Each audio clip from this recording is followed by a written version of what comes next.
I'm glad to have you back. And we're going to be looking at the type of interviews that are there and how, or rather what to expect under each. Thank you, Mary, for joining me. And I want you to take us through the types of interviews that are there and currently in Kenya. Well, with regards to interviews, we have different types that have been there before, and some that are mainly used or applicable nowadays. Of course, COVID happened, and most companies, organizations nowadays are really applying the virtual interview as one of the key types of interviews that we have.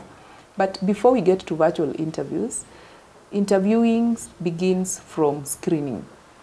So, but even at the screening stage, as an applicant, you have to really position yourself well, because the interview process or the hiring process has begun.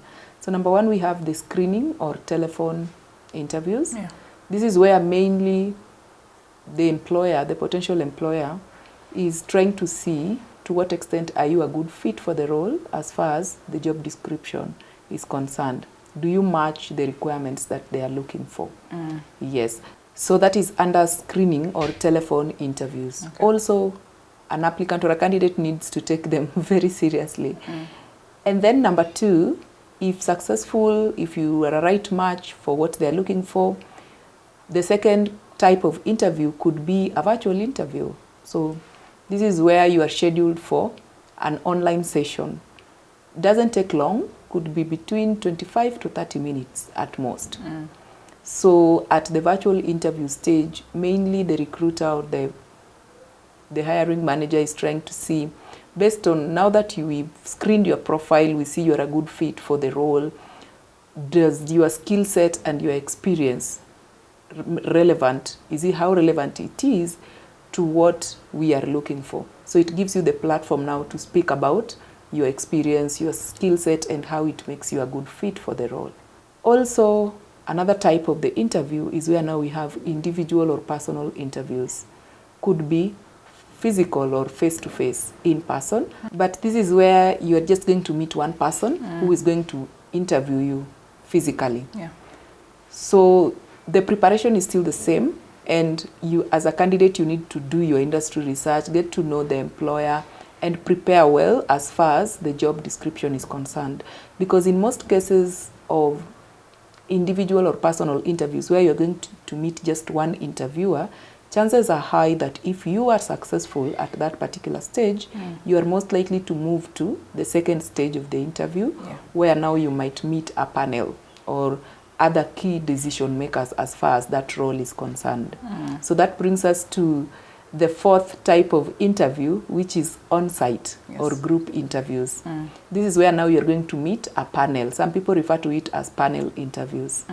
So what is key with panel interviews or group interviews is to try and find out who is most likely to be in that panel.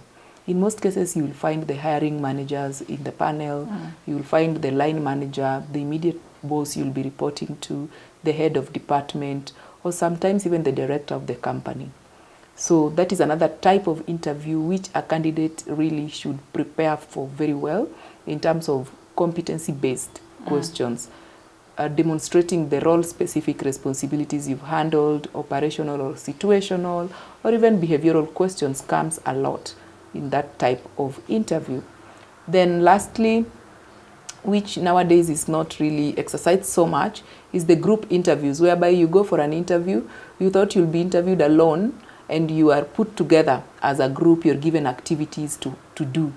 And through that, the interviewers are able to make decisions based on what they are looking for in that particular role.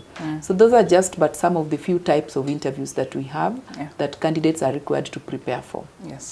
So when preparing for each interview, what do you expect under each?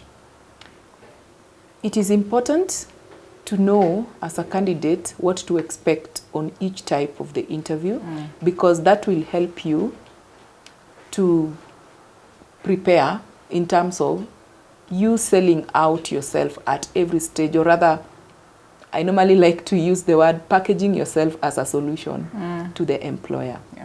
For instance, if it is at the screening stage, screening or telephone interviews, you just need to, the recruiter is just confirming whether you are qualifications matches what we are looking for. Yes. So at this particular stage, you just need to give your right names, mention the right figure in terms of salary, what you are currently earning versus what you're looking for.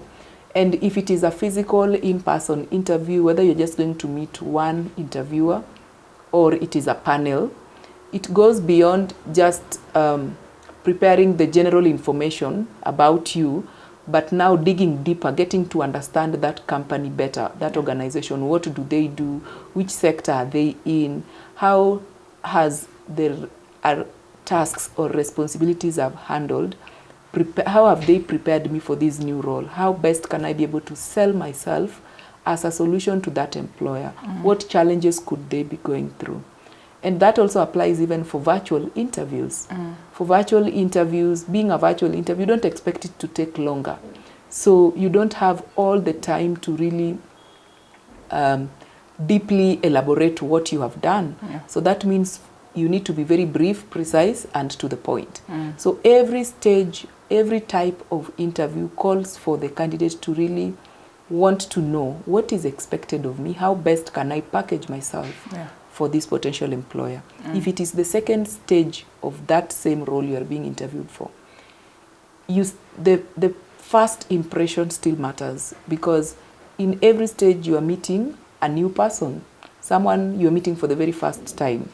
So you still need to prepare yourself as though you are going for that interview for the very first time, because you find candidates relax a little bit. They're like, I had already attended the first interview, so I don't think the second one will be a bit any challenging. Yeah. Remember, you still meet someone who is new, and they're still judging you based on the impression that you're giving them. Yeah, so over and above doing your industry research, studying the job description, it is also important to take care of your confidence. How does your body language, what does it communicate during the interview? Because interviewers are also judging you based on that. Yeah.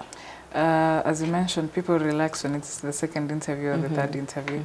But also I think the aspect of where now you have to demonstrate your skills in aspects of case studies, practical skills, testing of soft skills if you're in a leadership position, then psychometric test. Could you take us through that in the stages of the interviews?